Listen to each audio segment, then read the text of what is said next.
Welcome back, everyone. I'm Carrie Collins. This is week 19 of Life Renovations. I want to talk to you about the most powerful force in the universe. It's chi.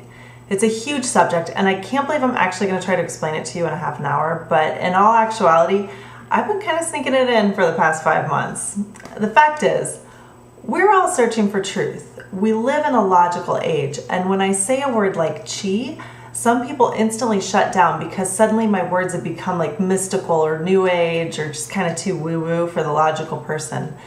But for the past few months, I've been introducing you to the fact that there is an energy that exists in all of us, in all the things around us, and in the space between all these things. And we've called this the universal energy up to now, but now you can put a name on it. You can call it chi. The first written example referring to chi for healing comes from a book called the Neijing. It's sometimes called the Yellow Emperor's Guide, which is estimated to be over 2,000 years old. It was quite revolutionary at the time because it challenged the idea that diseases were caused by demonic influences and that they actually were just an energy imbalance that could be treated and controlled, whether in your body or from your environment. And that's just really the first example we have of it in text, but there's no doubt that people have been questioning the energy that keeps us alive and how to control it for much longer than 2,000 years. Something that's been studied for over 2,000 years is hardly New Age material. So keep an open mind about it. And chi is thought to be the electric energy that keeps us running. The symbol for chi in the Chinese language is a combination of two words, breath and rice. Now, the idea that we eat food, which is converted into energy, and that allows us to breathe. Now, there are a few vital signs that we're alive. One is your breath and one is your heartbeat. When either one stops, your body stops living, you die. In traditional Chinese medicine, as well as with the macrobiotic, what you eat affects your overall health because your food is converted into chi. Good chi means good, healthy energy. When your chi is disrupted, stagnant, or deficient, it can cause physical, mental, emotional distress, and even illness, disease. We're not the only things growing and changing in the universe, and this life force is everywhere, in plants and animals, but it's also in the earth. The wind is said to be the chi of the earth. It's like the earth's breathing. Because of this, outer chi can affect your inner chi, which is the premise for feng shui, the study of like which way your house faces and the design and the decoration, and making sure that that's in harmony with your external and your internal chi. The study of feng shui can be very complex, from the direction that your house faces in accordance to your birthday, to where you should face your bed to make sure that you get the best sleep, to like where your stove should be so you don't burn away all your wealth. It can also be really, really simple, like don't clutter your house. Energy can't move through clutter, it gets stuck. And this is why many Asian cultures that embrace feng shui have very minimalist living spaces. So really simple, you can feel it. Have you ever noticed how good you feel and how productive you are when your house is really clean, or when your desk is clean, or your office is clean? Your outer energy is flowing properly, and that reflects your inner energy. And as we learn more about chi, we learn how we can control it to make us happier and healthier. So as humans, we're constantly searching for truth about what life really is. Like, why are we here? How can we feel happier, healthier, and more energetic? These are questions that can never be answered by science. The answers can only come from your own logical and systematic process of analyzing your own life experiences. Only you can discover what's true and false for you based on your experiments with your own energy. The biggest premise of this course is that you find your own truth. Whether you believe in the idea of chi or not is really just a moot point, but you do know through the experiences you've had in the past few months that there is an energy that permeates all things. You know that certain exercise, certain foods, and certain ways of thinking fuel you energetically. These experiments you're doing are leading you towards discovering how to control your chi to live a happier and healthier life. Now, for thousands of years, people have been mastering the art of controlling chi, whether it's through acupuncture or feng shui, or even like martial arts like tai chi or qigong, or even like stretching routines like yoga or ki-hara. We've been learning to harness this energy and use it to our benefit for strength, healing, and power. We're always looking for the ultimate cause of the effects in our lives. So what is it that will determine the quality of the rest of your life? What is the one seed that you will plant that will create a beautiful life from today on? Well, every moment of your life could be that one seed that will change everything. The beauty in it is that you can consciously control that one cause, and that means that the end result is also completely within your control. Now this means that your entire destiny is within your own power. Nothing is fate. It's just a bunch of twists and turns that lead us to this exact place and time. And you've chosen every twist and turn along the way. Things happen that seem out of our control, and this is true, but we decide how to maneuver through these challenges. It's kind of like being the captain on a big pirate ship. Maybe not a pirate ship, but like a big ship in the ocean. The energy of the earth is sending these huge waves, and it's crashing, and there's bad weather, and it's scary. And if you're the captain of the ship, you could choose to be a coward, and you could go underground and hide in the corner and just kind of wait until it all ends. The waves will toss you around. They'll take their toll on your ship. You could run into rocks. You get beat up until you sink and die, or until the storm finally passes and you get out of it and you make sure everything's okay. Regardless, you allowed all sorts of destruction to happen, and the recovery is going to be really difficult. And the worst thing, you haven't learned a single lesson. You haven't learned a single thing. On the other hand, you could choose to courageously use your expertise to work in harmony with the energy being tossed at you and move into smoother water. So instead of getting tossed around, you learn to move with the waves and the weather, even if it's difficult and scary. In the end, your boat is safe and you've maneuvered around obstacles and you get out of the trouble sooner. It's no different with real tangible problems in our own lives. We all suffer. It's hard to imagine when we deal with these painful moments in our lives that other people haven't gone through what we're feeling. But the truth is, even the strongest, most put together people struggle with life's biggest challenges. Heartbreak and loss happen to everyone. These seemingly catastrophic moments deplete our chi. But you have the choice as to whether it ruins you or it makes you stronger because you have the ability to control it. The difference is in how you choose to get through it, as a coward or as a hero. When you're a hero, when you have courage, you can completely control your destiny. Even the events that seem so painful that you will never, ever, ever recover might just be the seeds that shape you into the most amazing person in the future. So when shit hits the fan, you have to ask yourself, are you being a coward or are you being a hero? How are the lowest of the lows actually lessons in getting you closer to your life's purpose? There's a lesson to be learned in every one of life's challenges. A courageous person gets up every day, fuels themselves with good food, good friends, and continues making the world a better place. In doing so, they're replenishing the vital force that is their chi. The gorgeous thing about this is that you have that choice. Now, everything at its source is the same vital energy. Chi is the glue that's holding everything together. So at the level of the glue, we're all the same. When you hear the Buddhists saying, all is one, this is a literal phrase, and we are all at the source just energy at all levels. We're just chi. Chi fills the space in between my cells, just as it fills the space between the atoms on my desk. At the source, I'm the same as my desk, and it's hard to believe that because I'm obviously so much different than my desk, but it's really only a difference in vibration. The energy that holds my desk together is just a different kind of magnet than the energy that holds my body together. The vital energy that's in me is also the vital energy that's in the rest of the earth. And because everything's connected, we can never really be in opposition. Nothing is out to get you because everything is working from the same vital creative force in the universe. That's a little difficult to grasp, so let me explain this a little bit. In the physical world, we have things like colors and sizes and shapes and shades. And we learn in school that everything has extremes or that it has opposites. But in this class, you've learned that everything in its extreme becomes its opposite. That everything's one and the same. So tails becomes heads and vice versa. In the physical world, this is tricky to see because you can't really see black become white, but you can see darkness become light. Eventually we come to a tipping point where any extreme of one thing eventually becomes its opposite.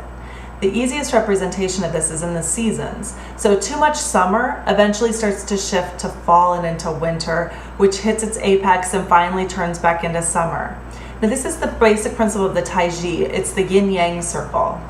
Now, there is a white side and a black side, designated or designed in such a way to represent circular motion. Now, I'll put a picture of this in your journal so you can see it. Where the black is abundant, the white is minimal. Where the white is abundant, the black is starting to taper off. In the most abundant sections, you see a dot in the middle. It's the opposite color, which is the representation of everything in its extreme becomes its opposite. So the white dot within the black is also the point where the white starts to creep in and the black starts to dissipate. Now, if you remember our lessons on macrobiotics, we talked about yin and yang. Yin is feminine, which means it's receptive, and yang is masculine, which means it gives. Now, I'm not talking about male and female at all, but more about like polarity, like the plus and minus on a battery. When yang gives all of itself, it becomes yin because it can't give anymore, it can only receive. It's given everything out. Now, when yin receives all that it can, it gets too full and it becomes yang, and then it has to give back. In the physical world, everything is constantly in this circle of change. Now, in the mental world, this is also true. Ignorance is negatively charged. It's just a word that describes a lack of knowledge. It can't give, it can only receive. It's yin. Knowledge is yang, it can give. You can't remove knowledge by adding ignorance, but you can remove ignorance by adding knowledge. Therefore, ignorance has no principle. It can't grow, it can't become more ignorant. Knowledge has vitality, it grows. You can become more knowledgeable. But also, everything in its extreme becomes its opposite. In this example, you can't remove knowledge, but when you continually add knowledge, you discover how much you don't know, and you become ignorant, but on a higher plane. You grab more knowledge, and you receive more questions, and you realize, the more I know, the more I don't know, and then you gain more knowledge, and the circle continues. And this is how your mental chi works. In the emotional, or in like the moral world, it's the same. Sadness has no principle, it has no vitality, it has no life. You can't become more sad, although sometimes it feels like you are, but you're either sad or you're not. It's destroyed by the presence of happiness. Just like darkness is destroyed by light or error is destroyed by truth. Sadness vanishes when happiness appears. But when you reach that steady level of happiness, you realize that you could be more happier, which feels sad. And it's the reason for the common phrase, like the grass is always greener on the other side. Everything is a spectrum, and to move higher in the spectrum, you don't just move in a straight line and get happier and happier and happier. You move in circles. The ups and downs of emotional life is just a circular way of moving to a higher plane of happiness. It's no different than knowledge turning to ignorance down here to gain more knowledge and more ignorance, and more knowledge and more ignorance, and eventually you're spiraling up and up and up. The one thing that permeates in the physical, mental, and emotional world is chi. Now, we talked about how our bodies and matter are thought of as separate, but they're also one of the same energy. It's all chi. The vital energy that is in your mind is also the same energy that's holding your desk together. They're all one and the same entity, and everything comes from the power of the mind. Your thoughts are eternal, and we know this because we can still read the works of Plato, and they can still influence us to this day. But the buildings that were standing during Plato's life are ruins. The skyline of Chicago was completely different 100 years ago, and the buildings that are still standing from those days are constantly deteriorating. This city has grown and changed rapidly over the years. The rate that things are changing in this generation, it's almost funny, to the point of like, I talk to my young clients about how we survived college with no cell phones, and we had to write letters and put stamps on them. And you know, that was only 15 years ago. Even 5 years ago, something that seems so simple now, like the fact that you're watching me give a live speech on the computer, I mean, that would have required a whole team of people. But I can put this information up with just a few hours of work using my desktop computer and clicking a button. Now imagine where we're going to be in another 100 years. The law of change is happening all around us, and it's evident in all solid matter. Plants have really short lifespans. I mean, some grasses only live for the summer and then they die. There are bugs whose entire life cycle is only 2 days long.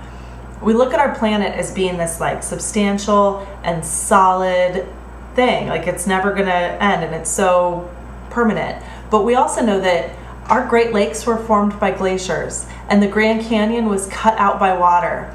Everything is constantly changing.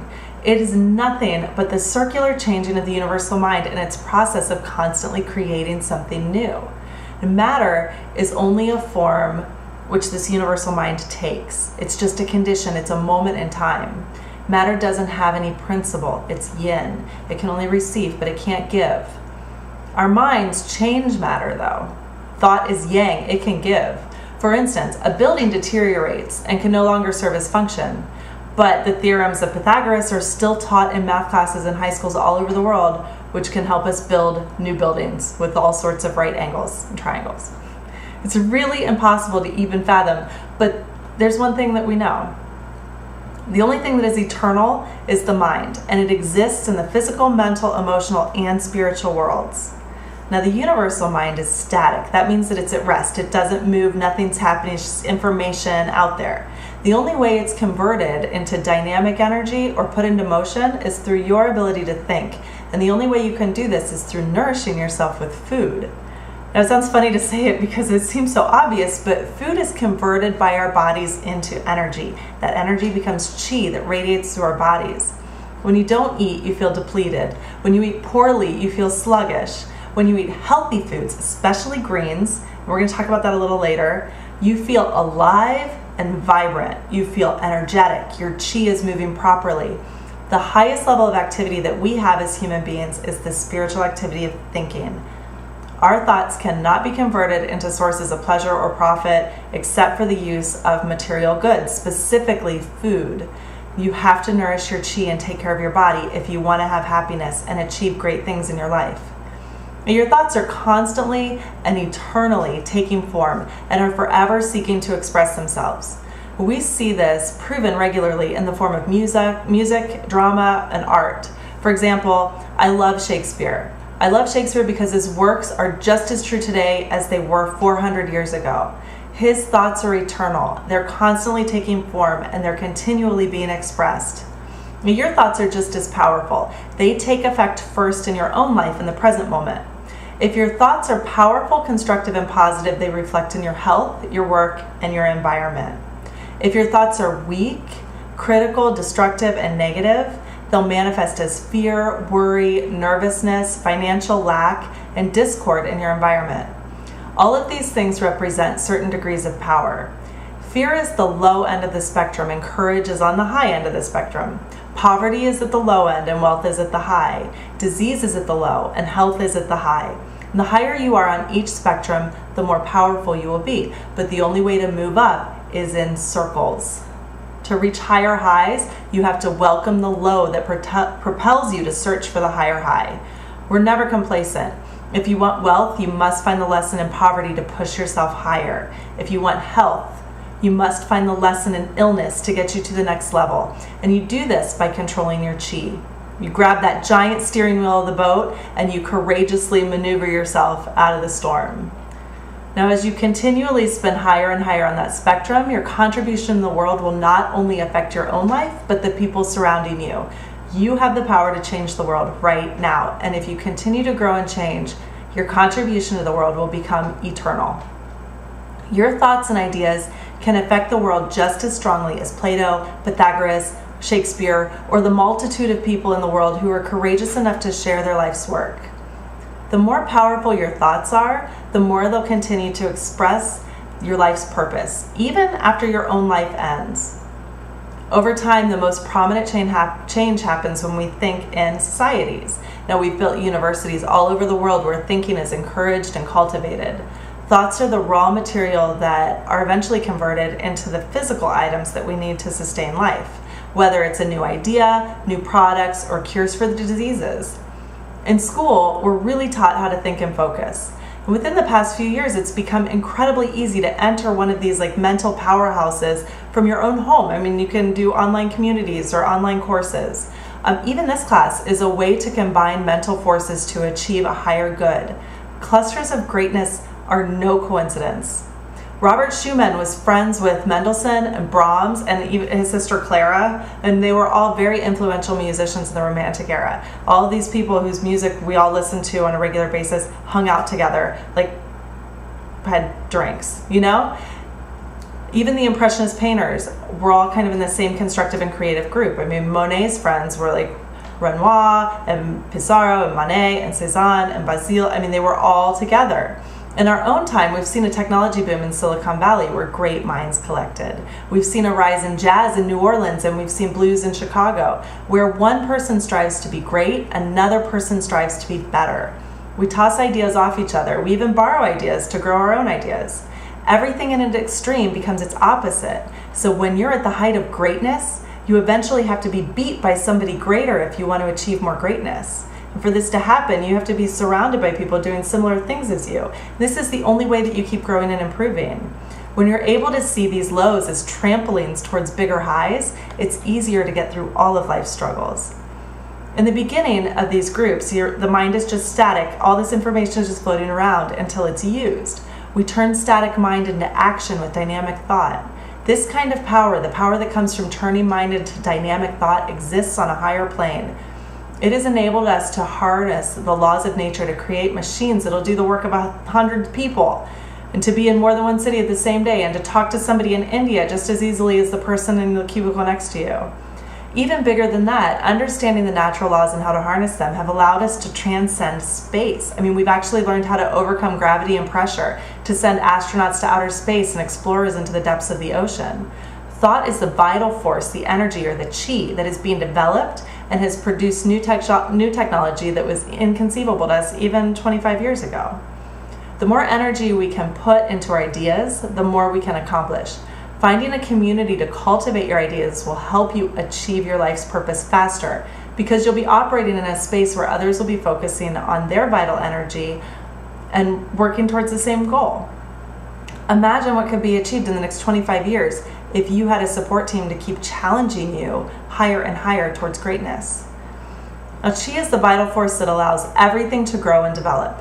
It's the glue that holds everything together. It's the magnetic force in the universe. It's constantly moving and constantly changing. It doesn't like to stay in one place. Now, you can sit around and wallow in your own self-pity, or you can grab the wheel of the ship and see the challenge and maneuver out of the storm. And you'll be a better person because of it. And now you know you have the choice to feed your chi and nurture your body and your mind and your spirit. Now, you've spent the last week looking at your goal from an action standpoint. Now, every morning before you get up and go to work or before you start your day, I want you to continue with the reverse to-do list just like you've done. I want you to make this a daily practice and make sure you continue to stay on track. But for this week, I want you to write about some of the following questions, like, what in my life is challenging me? How can I courageously maneuver my way through these negative spots? How will moving out of the storm affect me in the future, and how will I be stronger and more powerful because of it? And as I push through the lows to get to the highs, what things can I do to nourish my chi? What do you need to do to take care of yourself? What tools have you learned in this course that will make you feel energetic, happy, and healthy? Who are the people who support you in your life's purpose? Who are the people that are your competitors? What can you learn from them, and how do they challenge you? And then I want you to do something new and kind of interesting. I'm putting this in your guided journaling because it's actually a task that I need you to do. I want you to look online, and I want you to find 2 to 3 communities where you'll be challenged in a non-competitive way about your goal. So one place to look is a website called meetup.com. It's meetup.com, meetup.com. And you can do a search for what you're interested in and find groups of people that are also interested in the same thing. And they're social groups. They have them for everything. Or, look on Craigslist or, in different communities and see what you can find. And then once you find that, make a decision to join one of these groups and put it on your calendar and make sure that you get there.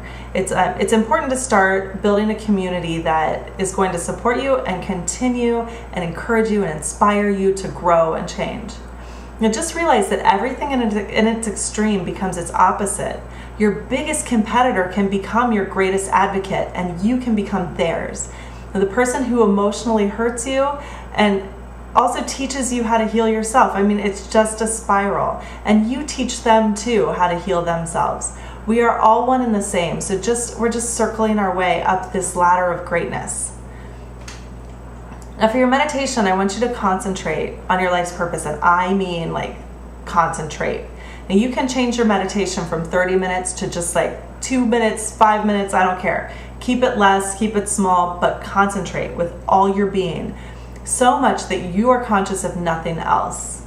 Think of this as the time that you take to nourish your mental chi.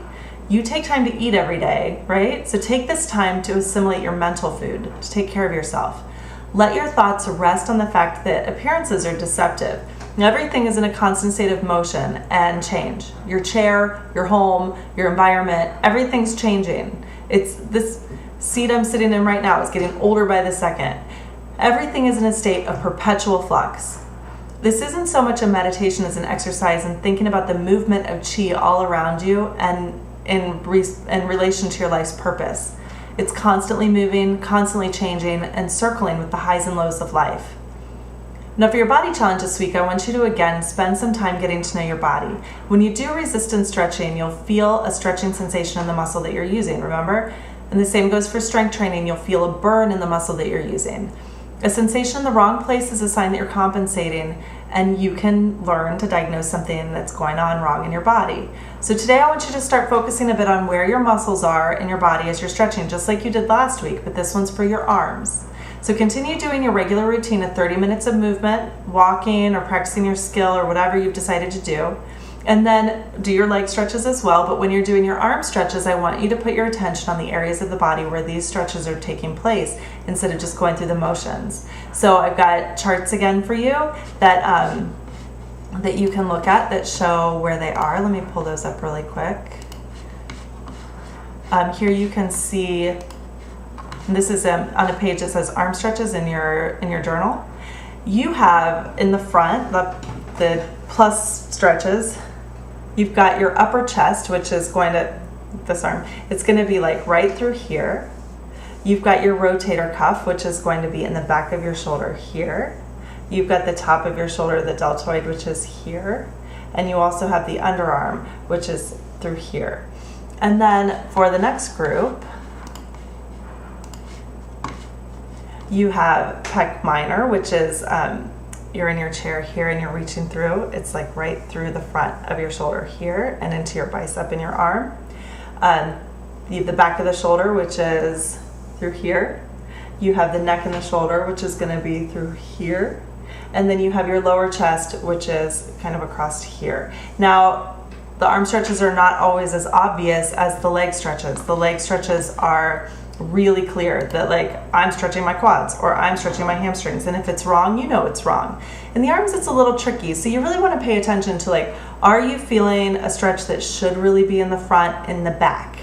Are you feeling a stretch that should be on the top of your shoulder, underneath? Like you have to pay attention to those kind of things. And then you'll know. And if you need some help with these, if you're noticing that you're really having trouble getting the feeling in the right place, or you can't seem to figure out how to fix it, or you're having pain in the wrong place, give me a shout and we can talk about getting you in for a private session, a ki-hara session in either in Chicago or in, I can maybe find somebody close to you who can help you out in your area as well. Okay, so just give me a shout if you're having any trouble with that. Then for your diet challenge this week, I want to talk to you just a little bit about feeding your chi with an alkaline diet. Now, we've talked about how the Chinese symbol for qi is the combined words rice and breath.